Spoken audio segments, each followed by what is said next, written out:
लेकर के करौली से लेकर के मैनपुरी, मैनपुरी से लेकर के आपके इटावा तक 4 लेन, आपके शुकाबाद से लेकर के आपके बेवर तक 4 लेन,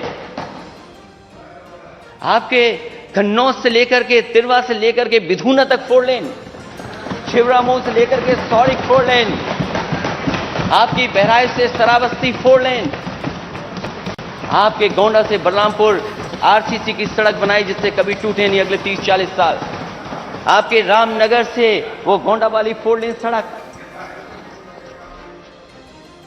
आपके देश की सबसे खराब सड़क मानी जाती थी कालपी टू हमीरपुर 4 लेन, उरई जालौन से लेकर के औरिया 4 लेन, आपके आजमगढ़ से मऊ 4 लेन, आजमगढ़ से जौनपुर, जौनपुर से इलाहाबाद 4 लेन, बाबतपुर एयरपोर्ट से लेकर के भदोही 4 लेन, सोनभद्र से लेकर के बनारस 4 लेन। जब ये सड़कें बनती हैं तब खर्च होता है।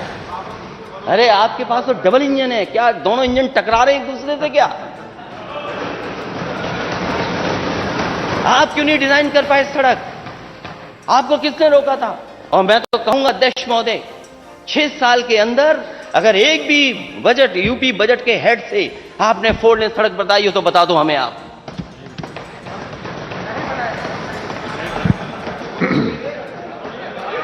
वो कल बताएंगे। अध्यक्ष महोदय, 6 साल में आप स्टेट बजट के हेड से बताओ ना, स्टेट बजट से हेड से। नहीं करो, आप भी शांत रहिए, मैं रोक रहा हूं ना। आप मैं इधर भी बोलिए नहीं प्लीज। वो जवाब आएगा सही तरीके से, आप बैठिए। नहीं, जवाब आएगा, जवाब का मौका मिलेगा ना, फिर हमें मौका मिलेगा। तो अभी तो केवल डेवलपमेंट पे बात हो रही है, और मैं बात एनएचआई की नहीं कर रहा हूं। अभी एनएचआई की बात नहीं कर रहा हूं, मैं स्टेट बजट के 4 लेन हेड पे बात कर रहा हूं। और कुछ हो सकता है मेरे दिमाग में बात इस समय ना आ रही हो 4 लेन की, वो शायद एक भी नहीं बनाई। अगर एक भी बनाई हो तो बता देंगे स्टेट हेड से क्या बनाया इन्होंने स्टेट बजट के। एनएचआई से मैंने कहा कि देश में एक्सप्रेसवे के लिए बजट मिल रहा है, लेकिन सबसे ज्यादा लोकसभा के सांसद यूपी जिताता है, लेकिन एक्सप्रेसवे के लिए बजट उत्तर प्रदेश को नहीं मिलता है। वो डिस्ट्रिक्ट हेडक्वार्टर्स को जोड़ने के लिए सड़कें बनाई गई थी जिससे कि कम से कम हमारा मोबिलिटी फास्ट हो जाए। बिजली सप्लाई के लिए सरकार में जो पावर प्लांट बनाए गए थे, उत्तर प्रदेश में हरदुआगंज का 660 सुपर क्रिटिकल थर्मल प्लांट समाजवादियों की देन है। एटा में जवारपुर समाजवादियों की देन है। 3x660 super critical thermal plant जो बन करके तैयार हो जाएगा, 2000 मेगावाट के लगभग बिजली मिलेगी। ललितपुर में एमओयू बहुजन समाज पार्टी की सरकार का था, लेकिन बहुत सारे एनओसी नहीं मिले थे उसमें।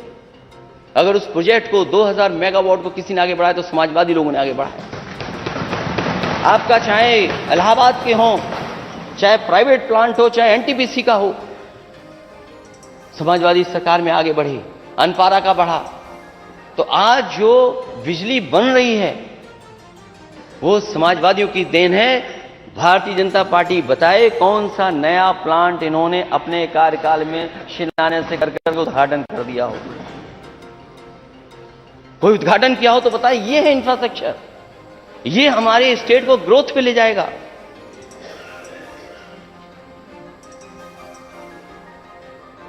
पुलिस हेडक्वार्टर समाजवादियों की देन है। हाई कोर्ट की बिल्डिंग आप देखते होंगे, बहुत ऐतिहासिक शानदार बनी। जो डायल 100 बनाया गया था response system, one of the best response system था। और मैंने पहले जब भाषण दिया था उस समय ही मैंने कहा कि जिस तरीके से दुनिया में दूसरे देश अपनी पुलिस को इक्विप्ड करते हैं इंफ्रास्ट्रक्चर से, उस तरीके से पुलिस को इक्विप्ड किया, डायल 100 डिजाइन किया।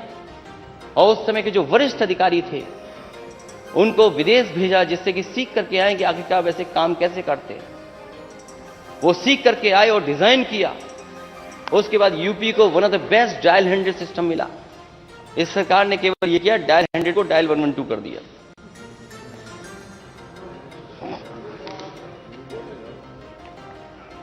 अध्यक्ष महोदय, इस विधानसभा के सामने हूबहू सी दिखता हुआ फ्रंट एलिवेशन लोक भवन का है। मुझे याद है उस समय जो माननीय गवर्नर थे, उन्होंने कहा कि इस तरह के नाम एनेक्सीज या सचिवालय या उस तरह के नाम, वो दूसरे तरह के नाम, कोई दूसरा नाम रखा जाए। मुझे खुशी इस बात की कि देश के सबसे बड़े कवि आदरणीय उदय प्रताप सिंह जी से मैंने नाम पूछा, उन्होंने लोक भवन बताया और लोक भवन नाम उसका रखा गया, वो जो सामने जहां मुख्यमंत्री जी बैठे हैं। अध्यक्ष महोदय, मैंने कभी नहीं पूछा और न मैंने जानना चाहा, क्योंकि उस स्थान पे तो जनता बैठाती है। वो बिल्डिंग कैसी बनी है, जो उस हॉल में आता होगा, और ये मुख्यमंत्री के लिए है, कोई मेरे लिए नहीं है ना किसी और के लिए, जो मुख्यमंत्री बनेगा उसके लिए है वो। कि अगर मुख्यमंत्री ऑडिटोरियम में कार्यक्रम करना चाहे तो वो कार्यक्रम कर सकता है। ऑडिटोरियम में कोई प्रेजेंटेशन करना चाहे, देखना चाहे, वो कर सकता है। आपके पास दूसरी जगह नहीं थी कि अगर आप शोकेस करें कोई बड़ा इवेंट, आपको वैसा ऑडिटोरियम सरकार का मिल जाए। उसके बराबर का अगर कोई ऑडिटोरियम है तो बाबा साहब भीमराव अम्बेडकर के नाम पर लोहिया यूनिवर्सिटी में बनाया, वो भी नेताजी ने बनवाया था। और ये लोक भवन वाला, और मैं तो कहता हूं नेता सदन को, हम तो 4 साल आने नहीं है, आपके बदला बदली हो सकती है, हम तो आने ही नहीं है। मान लीजिए 4 साल, 27 में चुनाव होगा, कम से कम जेपीएनआईसी का ऑडिटोरियम तो बना देते हैं। जैसे और जगह आपने अपनी पट्टियां लगा ली है, नाम लिखवा लिया है, उसमें भी नाम लिखा लो, क्योंकि वो ऑडिटोरियम अगर बनकर के तैयार हो जाता समय से, तो मैं दावा कर सकता हूं अध्यक्ष महोदय, वो विज्ञान भवन से ज्यादा अच्छा टेक्नोलॉजी वाइज या ऑडिटोरियम आपके उत्तर प्रदेश के पास होता। अगर वहां पर इन्वेस्टमेंट मीट करते तो लगता उनको भी, जो इन्वेस्टर्स आते, कि क्या जगह पर बैठे हैं वो लोग। और मुझे याद है बनारस में एक रुद्राक्ष ऑडिटोरियम का उद्घाटन हुआ था। वो 1200 कैपेसिटी का है, उसका न जाने कितना प्रचार किया गया। ये जो जेपीएनआईसी का ऑडिटोरियम है, उसमें गाड़ी पार्किंग 1200 है, तो समझ लीजिए ऑडिटोरियम कितना बड़ा होगा। मुझे कोई शिकायत नहीं है कि आपने पूर्व प्रधानमंत्री अटल बिहारी वाजपेयी जी की प्रतिमा वहां लगाई, मुझे कोई शिकायत नहीं है, लेकिन अकेले मत खड़ा करो उन्हें। उनके नाम पर उसी जगह पर शिलान्यास की हुई यूनिवर्सिटी आप 6 साल में नहीं बना पाए। और कहां चल रही वो यूनिवर्सिटी? नेता सदन 9th फ्लोर पे जाइए, राम मनोहर लोहिया इंस्टीट्यूट में चल रही है 9th फ्लोर में। बताइए 6 साल में आप एक यूनिवर्सिटी नहीं बना पाए। और अध्यक्ष महोदय, नेता सदन को अपनी यूनिवर्सिटी बनानी थी, क्यों खुद चांसलर बनना था, वो 1 साल में बन गई। तो सरकार की यूनिवर्सिटी क्यों नहीं बन सकती? और फिर जिन यूनिवर्सिटियों, लोक भवन तो अच्छा ही लगता होगा, मैं तो टेबल को देखता हूं तो लगता है कि भाई समाजवादियों की खरीदी हुई टेबल पे आप दस्तखत कर रहे हैं।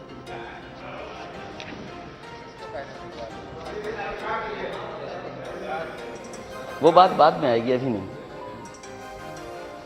वो सरकार का, मैं जानता हूं सरकारें, मैंने नेता सदन का भाषण सुना था कि हम सबका कुछ ना कुछ योगदान है।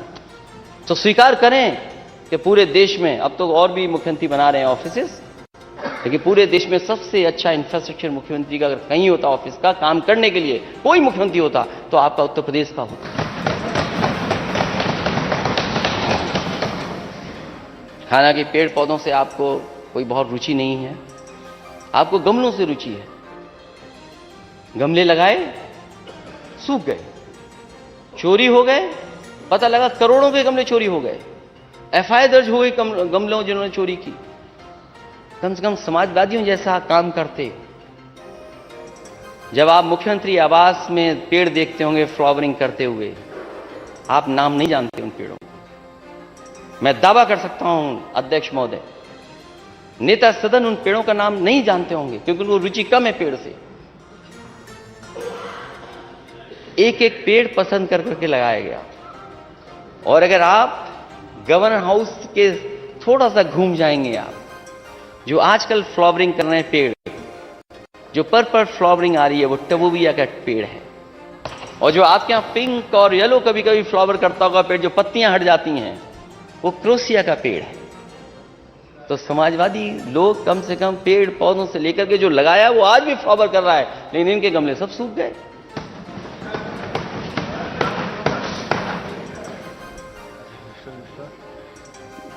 हालांकि जो जनेश्वर में पार्क बना है, लोहिया पार्क बना है, हमें उम्मीद है कि ये सरकार भी कोई ना कोई पार्क बनाएगी।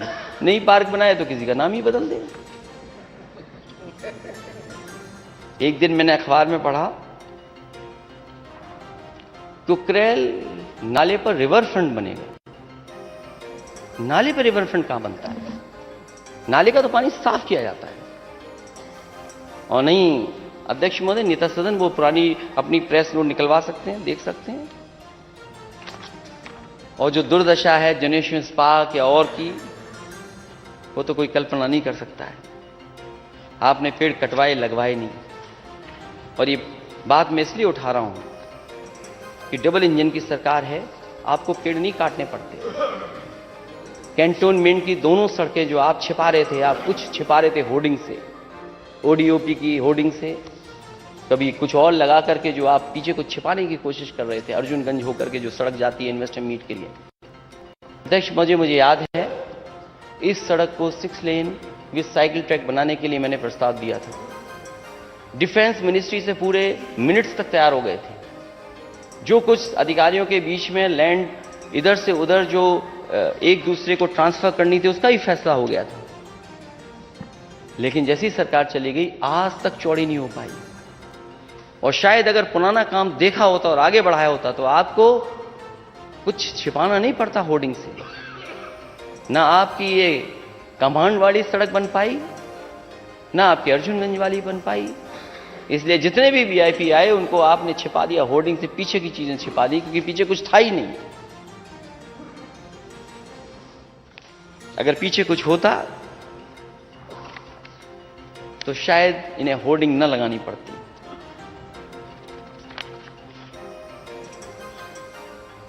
बड़े बड़े मेडिकल कॉलेज के दावे हो रहे हैं, और मेडिकल कॉलेज के दावे ऐसे हो रहे हैं जैसे कि उत्तर प्रदेश का स्वास्थ्य बिल्कुल बेहतर हो गया है, उसमें स्वास्थ्य में कोई समस्या नहीं बची है।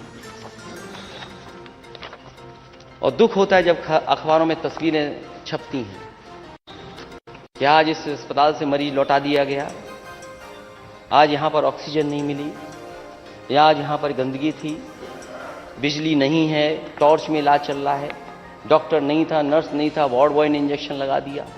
ऐसी तमाम खबरें जो अखबारों में देखने को मिलती हैं। कोई पिता अपने परिवार के सदस्य को, पुत्र को कैसे ले जा रहा है, कोई अपनी बूढ़ी मां को किस में रख करके ला रहा है। आखिरकार स्वास्थ्य का क्या कर